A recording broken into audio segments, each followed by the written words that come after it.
Channel को subscribe करो पहले। हाँ जल्दी करो, मुझे पता है कि आप लोग नहीं करते हो, वीडियो देखते हो लेकिन सब्सक्राइब नहीं करते। ये लाल कलर का बटन है, इसे दबाओ, जल्दी दबाओ, जल्दी दबाओ, फिर मैं शुरू करूँ। दबा दो जल्दी, दबा दिया, घंटी भी दबा देना। ठीक, इस वीडियो का मकसद केवल दवाइयों की जानकारी देना है। अपने डॉक्टर की सलाह के बिना कभी भी कोई दवा न लें और ये वीडियो पूरा देखें क्योंकि दवाइयों की आधी अधूरी जानकारी घातक होती है।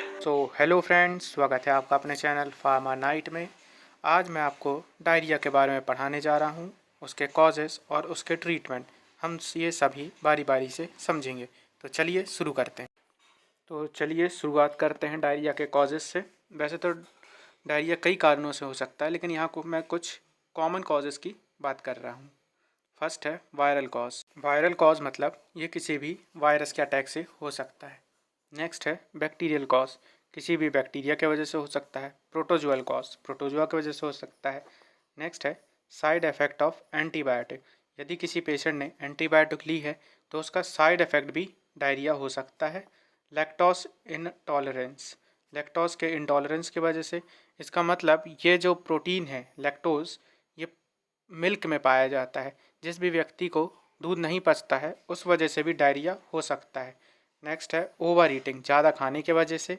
नेक्स्ट है alcohol consumption, high alcohol consumption, ज़्यादा अल्कोहल लेने से भी आपको डायरिया हो सकता है। तो चलिए अब हम जानते हैं कि आखिर डायरिया होता कैसे है।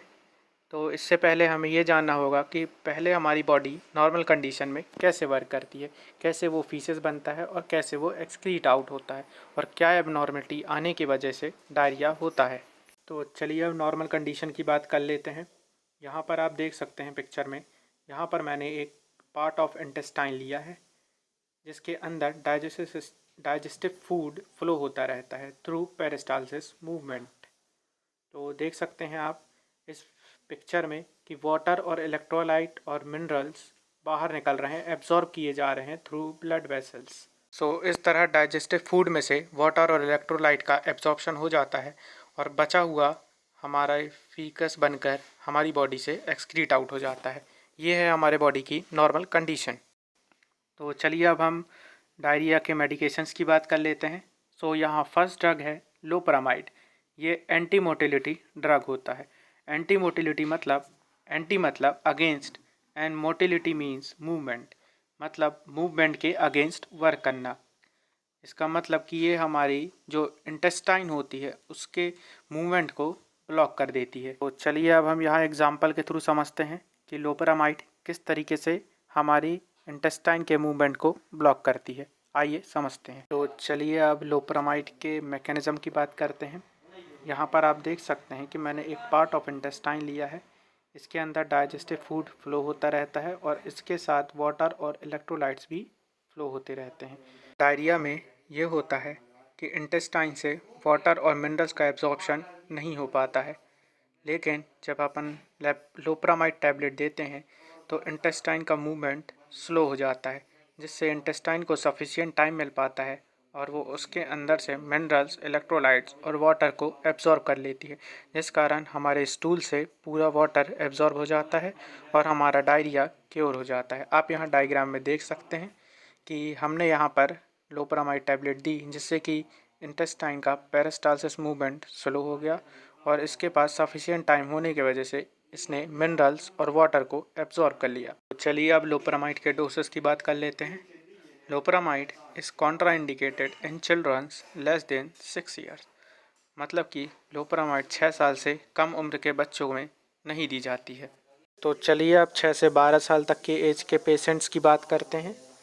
2 mg followed by 1 mg after each motion. इसका मतलब कि आपको पहले उस पेशेंट्स को 2 mg मेडिसिन देनी है, फिर उसका 2 से 3 या 4 घंटे तक मोशन रुका रहेगा, लेकिन अगर उसे फिर से मोशन होते हैं तो उसे अगली बार 1 mg देना है। इस तरह अगर उसे फिर से 3 से 4 घंटे तक रेस्ट मिलता है, उसके बाद भी अगर उसे मोशन होता है तो फिर उसे 1 mg डोज देना है। तो इतना याद रखें कि इस मेडिसिन को केवल दिन में 3 बार ही देना है। इसका मैक्सिमम डोज 3 है। नेक्स्ट बात करते हैं 12 साल से बड़े पेशेंट्स की। इन्हें 4 mg followed by 2 mg after each motion, मतलब फर्स्टली इन्हें 4 mg दिया जाता है। 3 से 4 घंटे के बाद अगर इनका लूज़ मोशन नहीं रुकता है तो इन्हें फिर 2 mg दिया जाता है। फिर भी नहीं रुकता है 3 से 4 आवर के बाद तो इन्हें फिर से 2 mg दिया जाता है। इस तरह से इनका डोज होता है और इसका भी लिमिट 3 डोज पर डे है। तो चलिए मैं आपको यहाँ लोपरामाइड की पिक्चर दिखा देता हूँ जो कि 2 mg के टैबलेट में आती है। चलिए नेक्स्ट मेडिसिन की बात करते हैं। नेक्स्ट है रेसिकाडोट्रिल। ये एक एंटी सिक्रेटरी ड्रग है। Anti means against and secretory means secretion, मतलब ये अगेंस्ट द सिक्रीशन एक्ट का होती है। तो चलिए इसे भी हम एक एग्जांपल के थ्रू समझते हैं। चलिए अब हम रेसिकाडोट्रिल का मैकेनिज्म समझ लेते हैं। यहाँ पर सबसे ऊपर आप देख सकते हैं normal condition of the body. यहाँ पर इंटेस्टाइन से डाइजेस्टिव फूड पास हो रहा है और इससे वाटर और मिनरल्स, इलेक्ट्रोलाइट्स एब्जॉर्ब किए जा रहे हैं। बट इन एबनॉर्मल कंडीशन किसी भी वायरस या फिर बैक्टीरिया के कॉज की वजह से क्या होता है कि ये जो नॉर्मल कंडीशन है वाटर और मिनरल्स की एब्जॉर्प्शन की, ये ब्लॉक हो जाती है और एक नई कंडीशन यहाँ पर आ जाती है कि जो आउटसाइड द इंटेस्टाइन फ्लूइड होता है वो इनसाइड द इंटेस्टाइन आने लगता है। इस कारण ये होता है कि हमारे डाइजेस्टिव फूड में वाटर का एब्जॉर्प्शन बहुत ज़्यादा हो जाता है और हमें वाटरी फीसेस होने लगते हैं और इसी कंडीशन को डायरिया कहा जाता है। तो यहाँ पे हम थर्ड कंडीशन में देख सकते हैं कि जब हमने रेसिकाडोट्रिल दी तो रेसिकाडोट्रिल क्या करती है कि वो इस हाइपर सिक्रीशन को स्टॉप कर देती है, यानी कि जो ये लिक्विड बाहर से हमारे इंटेस्टाइन के अंदर आ रहा है वो उसे स्टॉप कर देती है और नॉर्मल कंडीशन को चालू कर देती है। ये था रेसिकाडोट्रिल का मैकेनिज़्म। तो ये मेडिसिन इस तरीके से हमारे बॉडी में इस एबनॉर्मल कंडीशन को यानी कि डायरिया को ट्रीट करती है। तो चलिए अब हम रेसिकाडोट्रिल के डोसेस की बात कर लेते हैं। अगर इसके एडल्ट डोज की बात करें तो इसे 100 mg दिन में 3 बार दिया जाता है और मैक्सिमम इसे 7 दिन तक ही दिया जाता है। तो अब चलिए चिल्ड्रंस डोज की बात कर लेते हैं। चिल्ड्रंस में इसे इस फार्मूले के थ्रू दिया जाता है 1.5 मिलीग्राम पर केजी पर डोज। इसका मतलब मैं इसे एक एग्जांपल के थ्रू बताता हूँ। फॉर एग्जांपल एक चिल्ड्रन का वज़न 20 kg है तो आप उसे 20 × 1.5 कैलकुलेट करेंगे जिससे आपका 30 मिलीग्राम डोज निकल कर आता है। इसका मतलब आपको 20 किलोग्राम के वज़न के बच्चों में आपको 30 मिलीग्राम डोज ही देना है और वो भी 7 दिन तक। 7 दिन से ज़्यादा आप इसे किसी भी पेशेंट को ना दें। यहाँ पे आप मेडिसिन्स की पिक्चर देख सकते हैं। नीचे है ज़ेडॉट जो कि एक टैबलेट फॉर्म में आती है 100 मिलीग्राम के, और ऊपर है ज़ेडॉट का पाउडर जो कि 1 ग्राम के पाउडर में आता है।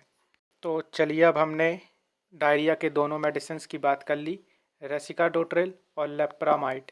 ये दोनों ही मेडिसिन्स की हमने मैकेनिज़्म देख लिया। तो चलिए अब आगे बात करते हैं। तो चलिए अब आगे बढ़ते हैं। जैसा कि हमने जाना कि डायरिया में हम रेसिकाडोट्रिल और लेप्रामाइड दोनों ही मेडिसिन्स को दे सकते हैं, लेकिन अगर किसी व्यक्ति को डायरिया के साथ ब्लड आ रहा हो या फिर दूसरी कंडीशन डायरिया के साथ फीवर हो तो इस कंडीशन में आप रेसिकाडोट्रिल और लेप्रामाइड नहीं दे सकते, क्योंकि ये कंडीशन तब होती हैं जब आपके शरीर में किसी बैक्टीरिया या प्रोटोजोआ का इन्फेक्शन हो। इसलिए इन कंडीशन में ये दो मेडिकेशंस नहीं दी जाती। इन कंडीशन में हम एंटीबायोटिक्स का यूज़ करते हैं। तो चलिए अब जान लेते हैं उन एंटीबायोटिक्स के बारे में जिससे ये कंडीशंस ट्रीट की जाती हैं। चलिए देखिए, इस कंडीशन में आपको ORS तो यूज़ करना ही करना है, चाहे कोई भी कंडीशन हो, चाहे ब्लड आ रहा हो डायरिया के साथ, चाहे डायरिया के साथ फीवर हो या नॉर्मल ही डायरिया क्यों ना हो, आपको ORS का यूज़ ज़रूर ही करना है, क्योंकि ये आपकी बॉडी में रिहाइड्रेट करती है। जो डायरिया के समय जो आपका वाटर और मिनरल्स लूज़ आउट होता है उसकी कमी को पूरा करती है। ये आपकी बॉडी को डिहाइड्रेशन से बचाता है, इसलिए ओरल रिहाइड्रेशन सॉल्ट का यूज़ ज़रूर करें। तो चलिए अब इन्फेक्शंस की बात करते हैं। या तो आपकी बॉडी में बैक्टीरियल इन्फेक्शन होगा या तो प्रोटोजोअल इन्फेक्शन होगा, या तो बैक्टीरियल और प्रोटोजोअल दोनों इन्फेक्शन होगा। इसे हम मिक्स्ड इन्फेक्शन कहते हैं। इस कंडीशन में आपको ओफ्लॉक्स OZ और नॉरफ्लॉक्स OZ TZ ये दोनों ही मेडिकेशंस यूज़ की जाती हैं बैक्टीरियल या तो प्रोटोजोअल इन्फेक्शन में। यहाँ पर आप पिक्चर भी देख सकते हैं ओफ्लॉक्स OZ और नॉरफ्लॉक्स TZ की। तो आपको यहाँ पर इन दोनों में से कोई एक ही मेडिसिन लेनी है, आप दोनों साथ में नहीं ले सकते। तो बैक्टीरिया और प्रोटोजोअल कंडीशंस को ट्रीट करने के लिए इन दो मेडिसिन्स का यूज़ किया जाता है। आज हमने डायरिया के कॉजेज़, ट्रीटमेंट और उनके मेडिसिन्स के बारे में पढ़ा। आई होप आज की वीडियो आपको अच्छे समझ में आई होगी और इससे आपको बहुत कुछ सीखने को मिला होगा। और मेडिसिन्स के बारे में ऐसी ही इम्पॉर्टेंट इन्फॉर्मेशन जानने के लिए हमारे चैनल को लाइक करें, सब्सक्राइब करें और जितना हो सके शेयर करें। Thank you for watching.